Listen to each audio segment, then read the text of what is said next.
Alors, voici la partie 2 des multiples, des diviseurs et de la divisibilité.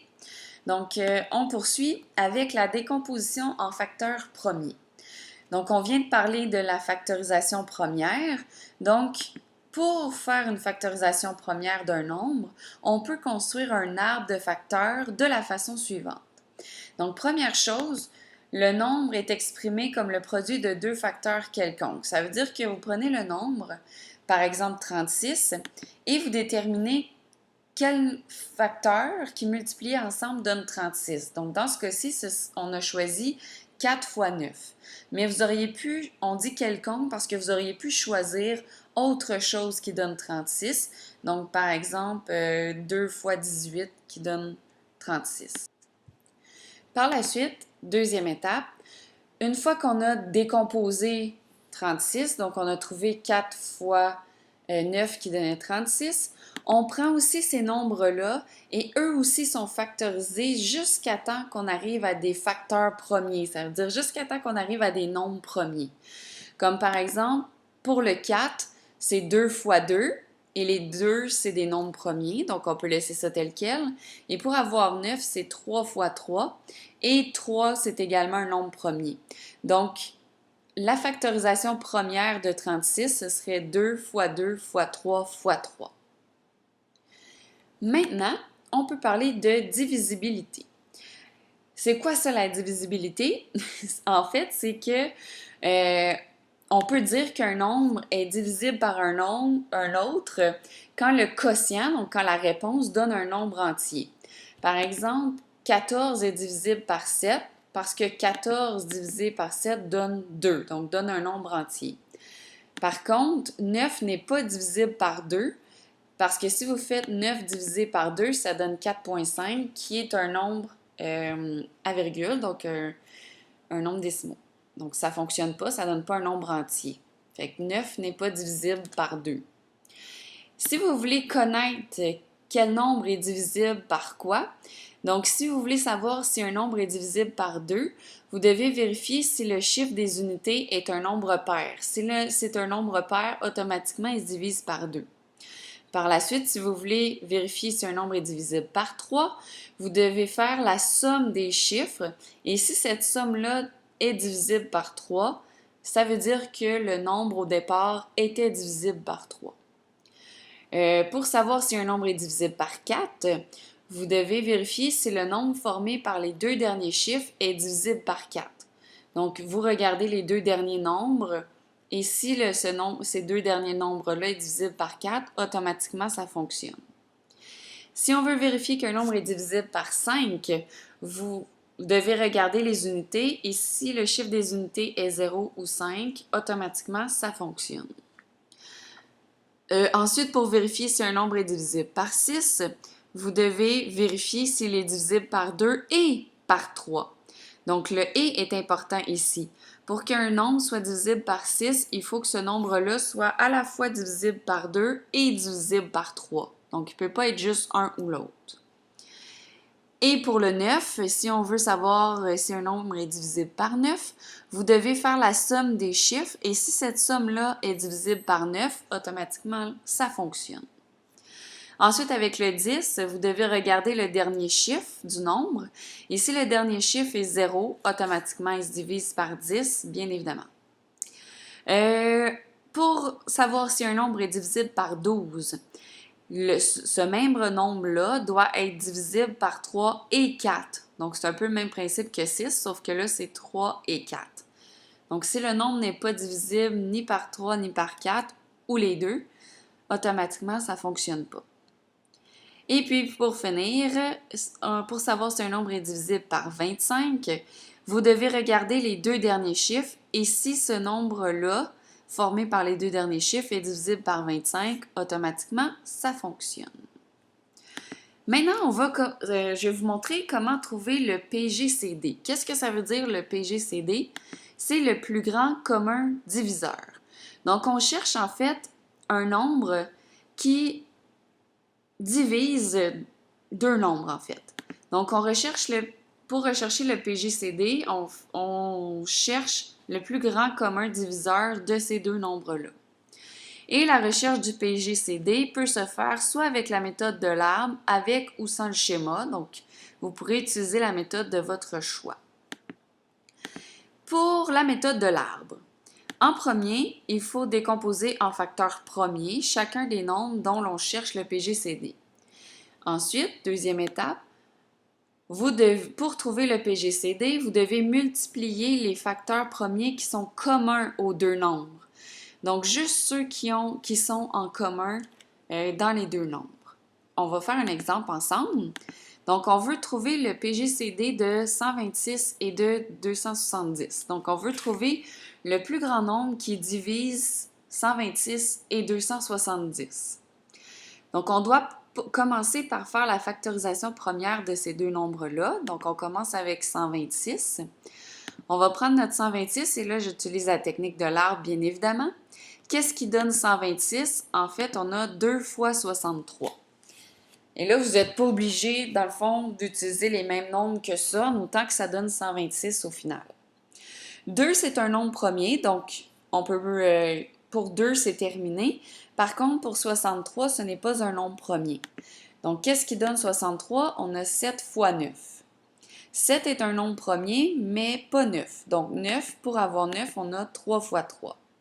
Et 3, c'est un nombre premier. Donc là, on aurait terminé la factorisation première de 126. Ça nous donne en fait 2 fois 7 fois 3 fois 3. On fait la même chose avec 270. Donc, qu'est-ce qui donne 270? Bien, on a 27 fois 10. On va commencer avec le 10 qui est à droite. Pour avoir 10, on a 2 fois 5. Et 2 et 5, ce sont deux nombres premiers. Donc, notre factorisation se termine à cet endroit-là pour le 10. Ensuite, on va aller voir le 27 qui est à gauche. Pour avoir 27, on a 3 fois 9. 3 est un nombre premier, mais pas le 9. Donc, 9, on a 3 fois 3 qui donne 9. Et 3, c'est un nombre premier. Donc, la factorisation première de 270, c'est 3 fois 3 fois 3 fois 2 fois 5. Alors, on retranscrit, donc la factorisation première de 126, si on retranscrit les nombres, on a 2 fois 7 fois 3 fois 3. Et la factorisation première de 270, on a 2 fois 5 fois 3 fois 3 fois 3. Et là, si vous avez remarqué, j'ai mis des nombres en couleur. Les nombres qui sont en couleur, vous devez le faire aussi dans vos notes, avec un surligneur, peu importe. C'est les nombres qui sont en commun dans les deux factorisations premières. Donc, on a un 2 dans le 126, on a également un 2 dans 270, et on a 2, 3 dans les deux factorisations premières, donc on les met également en commun. Et pour trouver le PGCD, en fait, on doit multiplier les nombres, les facteurs qui sont en commun dans les deux factorisations.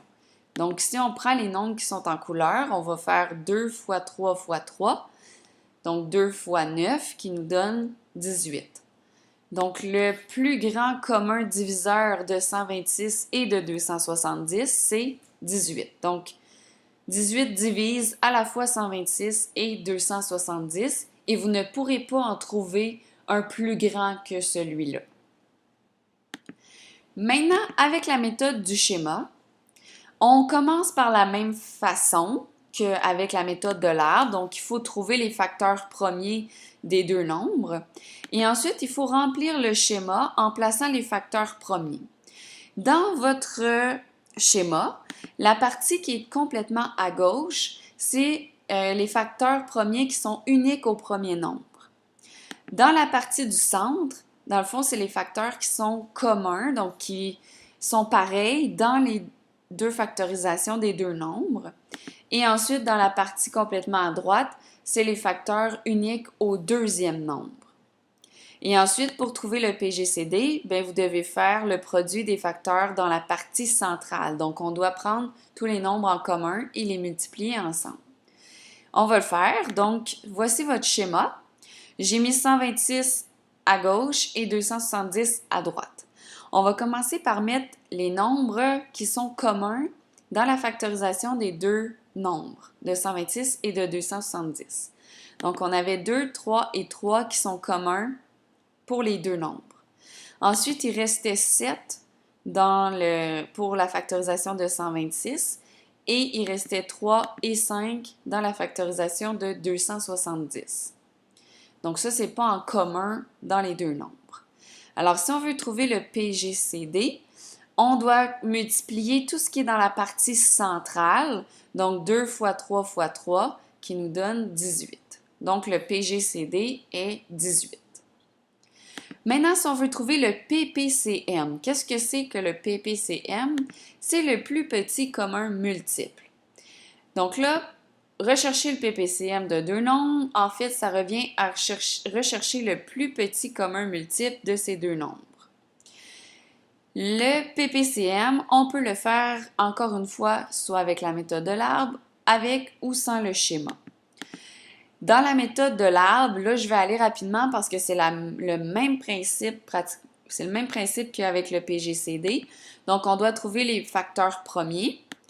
Et pour trouver le PPCM, vous devez multiplier à la fois les facteurs communs, mais aussi ceux qui ne sont pas communs. Donc, on reprend les mêmes factorisations de tout à l'heure, donc avec 126 et 170. Je ne les referai pas au complet, là, je les avais fait tout à l'heure.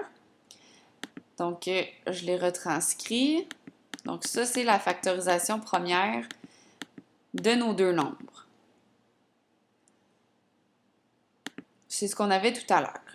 Donc, la factorisation première de 126, on avait 2 fois 7 fois 3 fois 3.